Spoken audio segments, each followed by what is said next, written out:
दोस्तों, आज की कहानी मेरी पत्नी और मेरे एक दोस्त की है। आशा है आप सबको कहानी बहुत पसंद आएगी। अगर कहानी अच्छी लगे तो एक लाइक ज़रूर कर देना।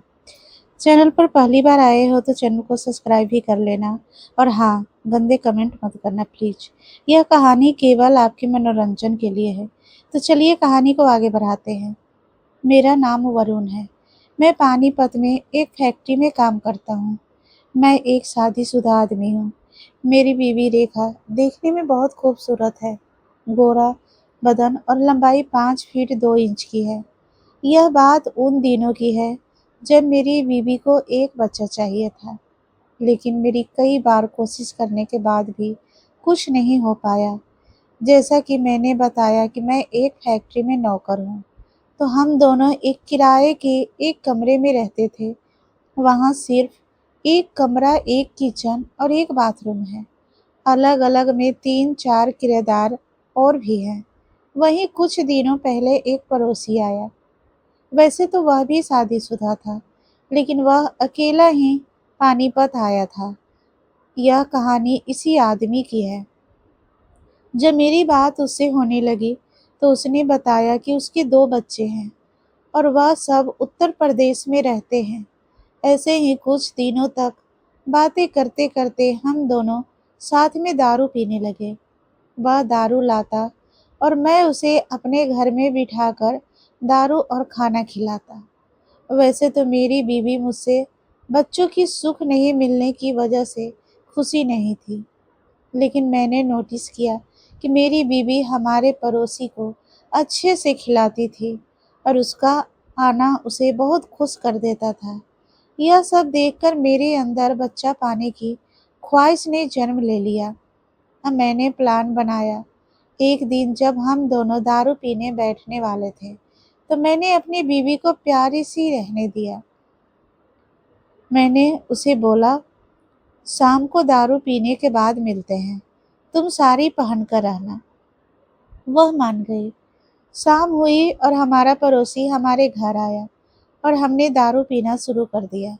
जैसे ही मेरी बीवी रेखा हमारे लिए खाना लाई, तो रेखा को साड़ी में देखकर हमारा पड़ोसी आशीष उसको घूरने लगा।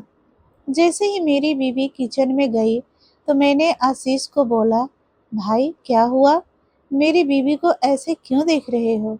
आशीष कहने लगा, कुछ नहीं भाई, भाभी बहुत सुंदर है और तुम बहुत किस्मत वाले हो। मैंने सोचा कि यही सही समय है। मैंने उससे कहा, किस्मत ही तो साथ नहीं है। आशीष बोला, ऐसा क्यों?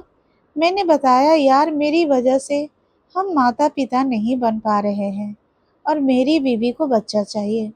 आशीष बोला, कोई बात नहीं, सब ठीक हो जाएगा। मैंने कहा, आशीष तुम मेरी मदद कर दो। आशीष बोला, ठीक है, मैं किसी डॉक्टर से बात करूँगा। फिर हम दोनों खाना खाने लगे और मैंने उससे कहा, तू आज यहीं सोएगा।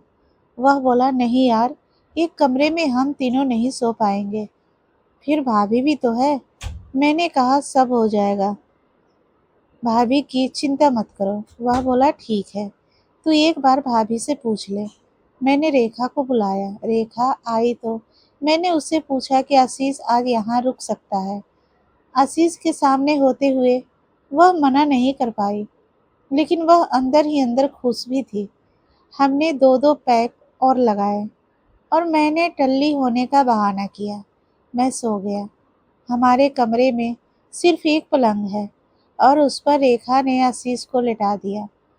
उसने हम दोनों के लिए जमीन पर गड्ढा डाला, गद्दा डाला और सब सो गए। कमरे में हल्की रोशनी थी। आशीष को हम दोनों साफ दिखाई दे रहे थे। मैं हल्की आंख खोलकर आशीष को देख रहा था। आशीष पलंग के नीचे लेटी मेरी बीवी को घूर रहा था। मेरी बीवी साड़ी में ही सो गई थी। आशीष देखने में 6 फीट लंबा, थोड़ा मोटा और सांवले रंग का था। उसको हल्की सी दाढ़ी भी थी। वह मेरे पलंग पर चड्डी बन में लेटा हुआ गया था। कुछ देर बाद उसने मेरी बीवी को आवाज़ देकर कहा, रेखा भाभी, मुझे एक गिलास पानी दोगी क्या? रेखा उठकर उसके लिए पानी लाई और उसका ध्यान आशीष पर टिक गया। आशीष को देखकर मेरी बीवी की आंखें खुली रह गई। अब आशीष भी समझ गया। आशीष ने रेखा से कहा, भाभी, क्या मैं आपसे बात कर सकता हूँ? रेखा ने कहा, हाँ, क्यों नहीं भैया। इतना कहकर वह खुद ही आशीष के साथ पलंग पर बैठ गए। आशीष ने कहा, मुझे यह सुनकर बुरा लगा कि आप वरुण की जगह से माँ नहीं बन पा रही हो। रेखा बोली, ऐसा कुछ नहीं है भैया। वह तो आशीष उसकी बात काटते हुए बोला, मुझे सब पता है। वरुण ने खुद मुझे बताया और आप वरुण को इस वजह से छोड़ मत देना। वरुण बहुत अच्छा इंसान है। रेखा बोली, मैं वरुण से बहुत प्यार करती हूँ, लेकिन बच्चा भी जरूरी है। आशीष बोला, क्या मैं आपकी मदद कर सकता हूँ? रेखा बोली, कैसे? आशीष बोला, देखो, मेरे 2 बच्चे हैं। वरुण का इलाज करवाने से सबको पता चल जाएगा, इसलिए बच्चा मुझसे ले लो और खुद भी ले लो जिंदगी का।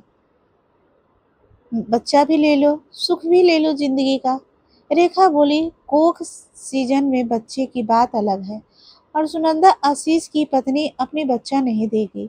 आशीष बोला, मैं आपकी कोख में भी बच्चा दे सकता हूँ।